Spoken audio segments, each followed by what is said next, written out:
In this video, we're going to take a look at the Antonio Carlos Jobim classic bossa nova jazz standard entitled Corcovado.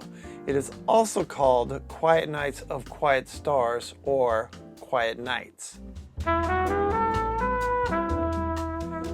Grab the color-coded PDF that I have in the description below, print it out, take a look at it. Let's look at all the different keys that we're going to be dealing with when we're going to improvise over this tune. First thing I want to go over is the form. The form is A, B, A, C. In the C section, you'll notice that it's 10 measures, which is a little odd, considering most of the jazz forms include 8 measure forms. So this is 8 plus 8 plus 8 plus 10. If you look at the entire piece, notice that there are a ton of chords in this song. It's not an easy tune to improvise over, particularly if you're a beginner or even an intermediate improviser. But we're going to tackle each and every chord separately. Sometimes chords can be navigated with one particular scale. Now I know improvisation is not all about scales, but we're going to start here. Look at the second page. There are 8 different colors.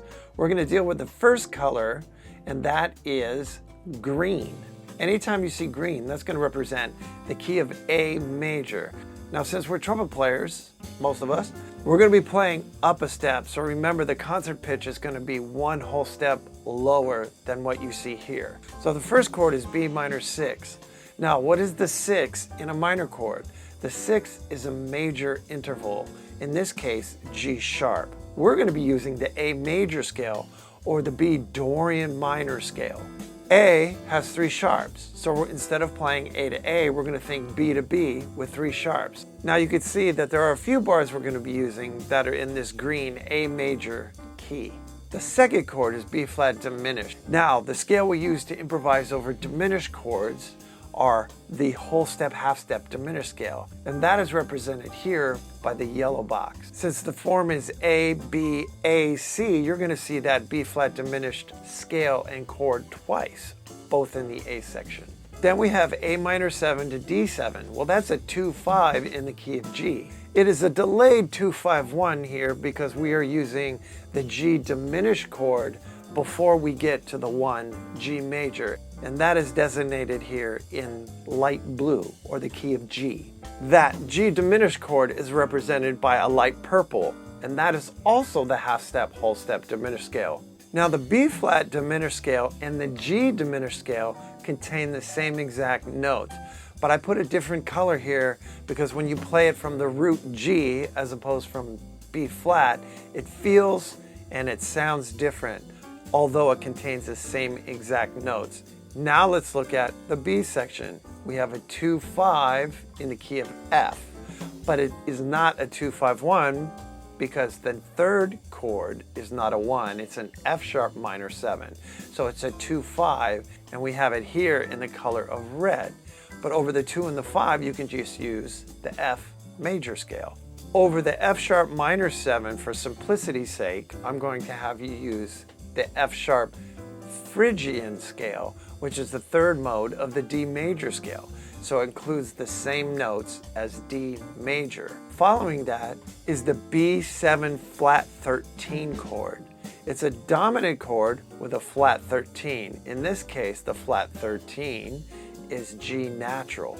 A really great scale to use over any dominant 7 flat 13 is the harmonic minor scale located up 4 steps. So this is the 5th mode of the E harmonic minor scale, starting on B. So in the second half of the B section, we've got an E7, which is E dominant 7. Remember, any dominant chord can be navigated by using the major scale up a 4th. What's up a 4th from E? A major.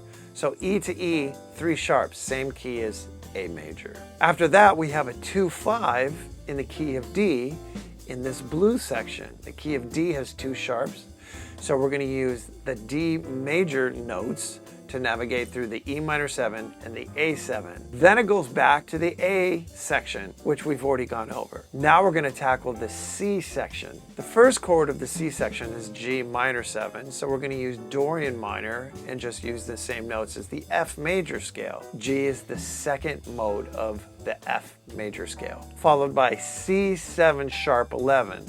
That's a dominant chord with a sharp 11. So remember, anything above an octave is considered an extension. A great scale and a great way to think about improvising over any dominant sharp 11 is to use the melodic minor scale located up a fifth of whatever dominant sharp 11 you're looking at. So in this case, we've got C7 sharp 11, what's up a fifth? G. So we're going to use the G melodic minor scale. Now remember, in jazz, we're going to be using the jazz melodic minor scale, which is melodic up and melodic down. The classical version is melodic up and natural minor down. Now we've got a 3-6-2-5 in the key of D, or F sharp minor to B7, E minor to A7. That can all be navigated using the D major scale, and I have it all in blue here. Next up, we have a 2-5 in the key of E. E major has 4 sharps. F sharp minor to B7. You can improvise over both chords using the E major scale, or the notes in the E major scale. The last 2 bars are in blue. We already know blue stands for D major.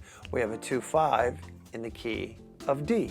Now, because there's so many keys and there's so many scales to use and so many chords, it can be very daunting. So here are my tips for learning how to improvise and practice improvising over this very difficult tune. Practice identifying on your horn and arpeggiate each and every chord.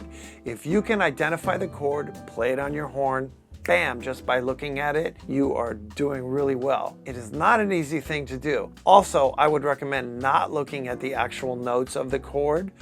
Memorize the chord, look at the chord symbol, and immediately it should tell you the information you need, and you can go ahead and arpeggiate those chords. You also want to memorize the form and memorize the melody, and also memorize all of the chord changes. The next thing you can do is try to be able to improvise or use each scale that is appropriate for each chord. Be sure to use the color-coded PDF.